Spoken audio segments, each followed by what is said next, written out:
ওই লোকটাকে আল্লাহ তাআলা দুনিয়ায় কোনদিন রিজিকের অভাব দেয় না। আল্লাহু আকবার। যেই রিজিকের ধান্দায় তুমি নামাজ পড়তে পারো না, নামাজ পড়ো না কেন? মলম ভেঙে দিয়েছিলাম আসরের সময়, তুমি নামাজ পড়ো নাই কেন? নামাজ পড়তে যাবো আজান দিচ্ছে, এর প্রতি একজাম কাস্টমার আছে, দোকানদার এই কিনা বেচা করতে করতে কোন পাকে আসর চলে গেছে, বের পাই নাই। তুমি নামাজ পড়ো নাই কেন? সরকারি ডিউটি করতে যে নামাজ পড়তে পারি নাই। বলেন এই সব কাজগুলো রিজিকের ধান্দা কিনা? ব্যবসা রিজিকের ধান্দা, মলম মলা রিজিকের ধান্দা, ধান কাটা রিজিকের ধান্দা, চাকরি করা রিজিকের ধান্দা।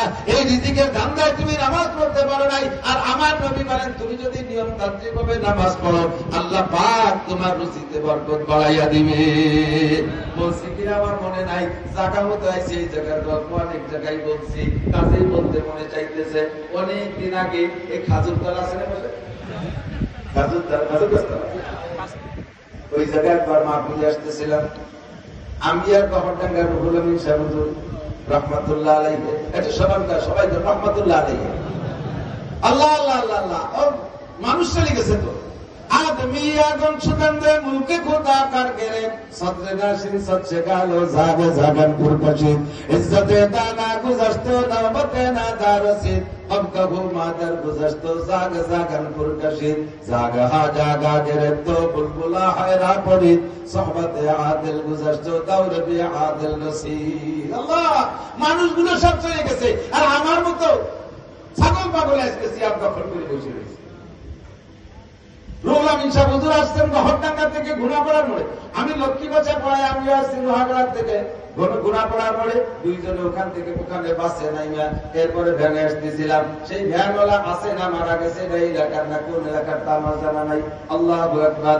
ভ্যানে করে আসতেছি, মোল্লার কুল আসতে ওখানে আসতে মাগরিবের আজান দিচ্ছে। ভ্যানওয়ালারে আমরা বললাম মসজিদের কাছে নাও, নামাজ পড়লাম মসজিদে যাইয়া। জামাতে নামাজ ইমাম সাহেব রুহুল আমিন সাহেব দিয়ে হুজুর আজকে নামাজটা আপনি পড়ান। হুজুরের যে মজাদার কণ্ঠ, নামাজের সেই কিরাত যেন আমার এখনো কানে ভাসতেছে। আমি নামাজের মধ্যে কান্দিয়ে দিছি কোদালের হুজুরের কিরাত শুনে। নামাজের পরে ভ্যানে উঠলাম। ভ্যানে যখন উঠি তখন দেখি ভ্যানালার চেহারার মধ্যে একটা হাসি হাসি উজ্জ্বল উজ্জ্বল ভাব। আমি ভ্যানালারে কই যে ভাই নামাজের আগে পরে কি কোন সুখবর সুসংবাদ পাইছো নাকি? হাসি হাসি ভাব কেন? হুজুর দুইটা কারণে খুশি। একটা কারণ হলো আজকে মাগরিবের নামাজটা রুহুল আমিন সাহেব হুজুরের পিছনে পড়ে দিলটা ঠান্ডা হয়ে গেছে।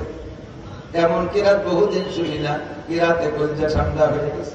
দুই নম্বর কারণ হলো আপনাদের মতো বড় হুজুর, অনেক বড় হুজুরকে বহন করি, আর মাহফিলের এত দূরে থাকতে যদি মাগরিবের আজান দিয়ে থাকি বা নামাজের আজান দেয়, হুজুর কয় চলো জায়গায় যে নামাজ পড়লো, তাতে যাইতে যাইতেও জায়গা যে দেখে জামাত হয়ে গেছে। পরে কয় হুজুর কয় মসজিদে আর দ্বিতীয় জামাত হবে না, যার যার বড়। এইগুলো মাঝে মাঝে বিপদে পড়ে যায়। হুজুর আজ থেকে একটা বছর আগের থেকে আজকে পর্যন্ত আমার এক ওয়াক্ত তাকবীরে উলা কাজা নাই।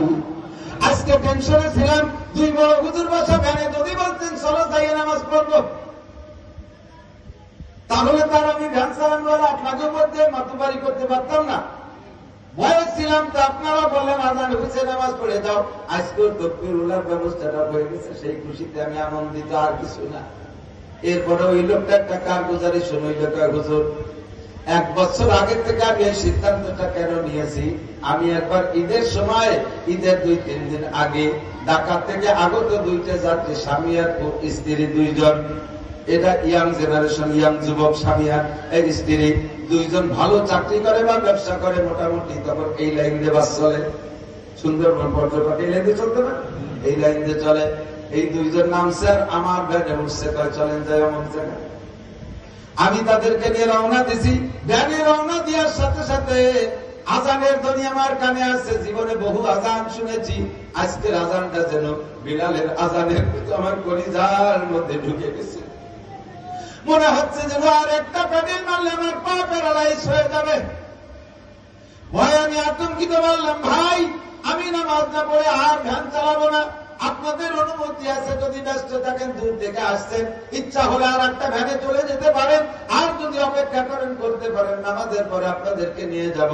ওরাও দুইজন নামাজি, স্বামী স্ত্রী বললেন আমরাও নামাজ পড়বো ভাই, আপনি যদি কষ্ট না নেন আর একটা ভ্যানে করে চলে যাই।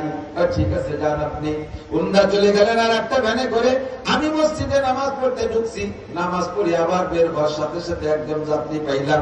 যাত্রীও খুব ব্যস্ত, যাত্রীটা হলো যাইলে মাছ বিক্রি করবো ওই বাজারে। আমার তাড়া করলেন, তাড়াতাড়ি চলো, বেলা চলে গেছে। আমি দ্রুত চালাচ্ছি, কত দূর গিয়ে দেখি রাস্তার পাশে একটা মোবাইল সেট ফেলানো। আমার চোখে আগের থেকে পড়ছে, মোবাইল দেখে আমি ব্রেক করে লাফ দিয়ে আমি মোবাইলটা ধরছি। আমার মনে বিশ্বাস, আমার চোখে ভাসতেছে সম্ভবত এই মোবাইলটা তাদের দুইজনের হাতে দেখেছিলাম।